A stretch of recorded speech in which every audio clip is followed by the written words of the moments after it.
Welcome to Dere's Accountancy.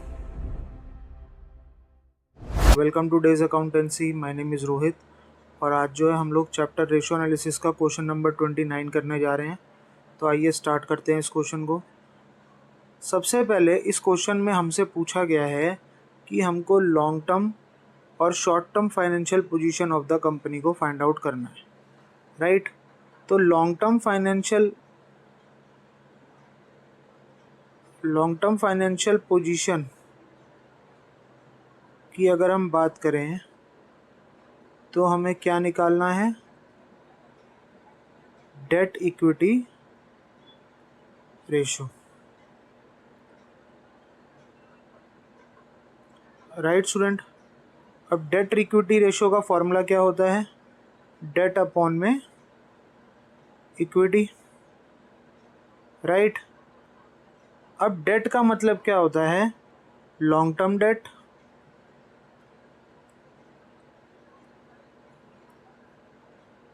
और share holder fund, right student. अब long term debt में क्या क्या आता है, लॉन्ग टर्म डेट में स्टूडेंट्स, लॉन्ग टर्म डेट में अगर हम बात करें तो लॉन्ग टर्म बोरोइंग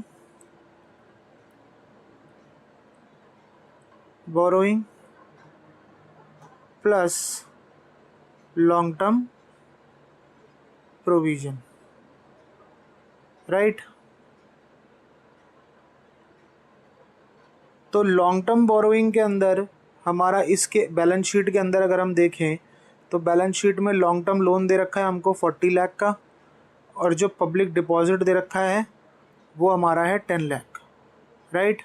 तो लॉन्ग टर्म बोरोइंग के अंदर हमारे को ये दो चीज़ें दे रखी हैं, तो मैंने 40 lakh, right, plus 10 lakh, the total becomes 50 lakh, right. और शेयर होल्डर फंड, अब हमें क्या चाहिए, लॉन्ग टर्म डेट हमको पता चल गया, अब हमको शेयर होल्डर फंड चाहिए। तो शेयर होल्डर फंड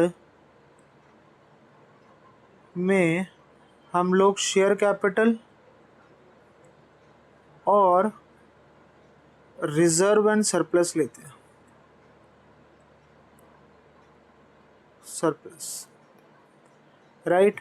अब इस क्वेश्चन में शेयर कैपिटल हमको गिवन है, रिजर्व एंड सरप्लस हमको गिवन है, जनरल रिजर्व हमको गिवन है।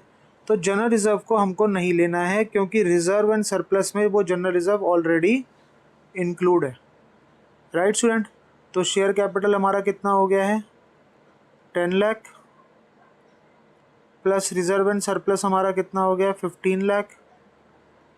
तो अगर मैं टोटल करता हूँ तो बैलेंस आता है शेयर होल्डर फंड का 25 लाख। बस अब हमें कुछ करना ही नहीं, अब तो हमें बस फॉर्मूले में इसको पुट करना है, डेट अपॉन में इक्विटी, राइट। तो एलटीडी, अब मैं शॉर्ट में लिख रहा हूँ, और शेयर होल्डर फंड। तो एलटीडी मेरा कितना आया है, 50,000, सॉरी 50 लाख, और शेयर होल्डर फंड हमारा आया है 25 लाख। अब अगर मैंने इसको इससे डिवाइड करा तो आंसर बिकम्स 2:1, राइट स्टूडेंट। अब हम निकालते हैं शॉर्ट टर्म फाइनेंशियल पोजीशन। अगर इस क्वेश्चन में हमें शॉर्ट टर्म फाइनेंशियल पोजीशन बोला है तो शॉर्ट टर्म फाइनेंशियल जो पोजीशन है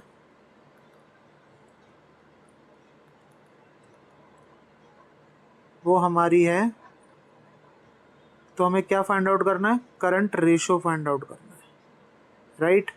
और करंट रेशो का फॉर्मूला क्या होता है, करंट एसेट्स अपॉन में current liabilities, right. Current asset हमको क्वेश्चन में डायरेक्ट गिवन है 16 लाख, राइट। तो हमने 16 लाख को डायरेक्ट फॉर्मूले में प्लेस कर दिया। और करंट लायबिलिटी कितनी है, 10 लाख,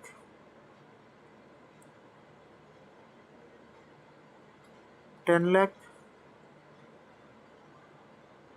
अब अगर हमने इससे इसको डिवाइड करा तो हमारा आंसर आ गया 1.6, यानी हमारी करंट रेशो क्या आ गई है, 1.6। तो स्टूडेंट्स, आई होप कि आपको ये समझ में आया होगा। अब हम करते हैं अपना नेक्स्ट क्वेश्चन। ये हमारा क्वेश्चन नंबर 30 है जो हम अब करने जा रहे हैं। इस क्वेश्चन में हमको डेट इक्विटी रेशो जो है ये फाइंड आउट करना है। तो डेट इक्विटी रेशो का फॉर्मूला हमको पता है। डेट इक्विटी रेशो जो है वो है डेट अपॉन में इक्विटी, यानी कि LTD अपॉन में share holder fund. Right student. अब यहाँ पर हमको LTD दे रखा है क्या, सबसे पहले हमको LTD की वैल्यू निकालनी है। तो LTD में हमको पता है कि लॉन्ग टर्म बोरोइंग और लॉन्ग टर्म प्रोविज़न आता है। राइट। तो लॉन्ग टर्म बोरोइंग हमारी कितनी है, 16 लाख। लॉन्ग टर्म प्रोविज़न हमारा कितना है, 1,50,000। तो लॉन्ग टर्म डेट हमारा हो गया 17,50,000। राइट। अब स्टूडेंट्स, हमको शेयर होल्डर फंड निकालना है, लेकिन हमारे पास कोई भी ऐसी इंफॉर्मेशन नहीं है कि हम शेयर होल्डर फंड निकालें। राइट। कोई इन्फॉर्मेशन नहीं है कि हमें जो है डायरेक्टली हमारे को कोई शेयर होल्डर फंड की वैल्यू अगर दे रखी है तो हम उसको सॉल्व करके निकाल सकते हैं, बट डायरेक्टली हमको कोई वैल्यू दे नहीं रखी है। तो हमको इस क्वेश्चन को इनडायरेक्टली शेयर होल्डर फंड निकालना पड़ेगा। तो इनडायरेक्टली के लिए मुझे एसेट साइड अप्रोच और लायबिलिटी साइड अप्रोच के कंसेप्ट को फॉलो करना पड़ेगा। जैसे मान लेते हैं कि ये हमारी बैलेंस शीट है। राइट। बैलेंस शीट, कोई भी बैलेंस शीट अगर स्टूडेंट्स बनती है तो उसका एक ही कंसेप्ट होता है। ये लायबिलिटीज़ हो गई है, ये रुपीज़ हो गया है, ये एसेट्स हो गई है, ये रुपीज़ हो गया है। अब ये नॉन करंट एसेट होगी उसके अंदर। नॉन करंट एसेट को हम लोग फिक्स एसेट बोलते हैं। राइट। तो इसमें 24,50,000 हमको प्रॉपर्टी प्लांट इक्विपमेंट जो है वो हमारा फिक्स एसेट है। राइट। उसको हमने ले लिया। Intangible asset, right, intangible asset को हमने ले लिया है 3 लाख।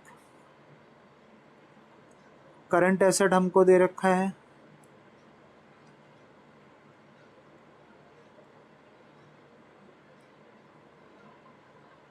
करंट एसेट हमको दे रखा है 3,34,000। राइट।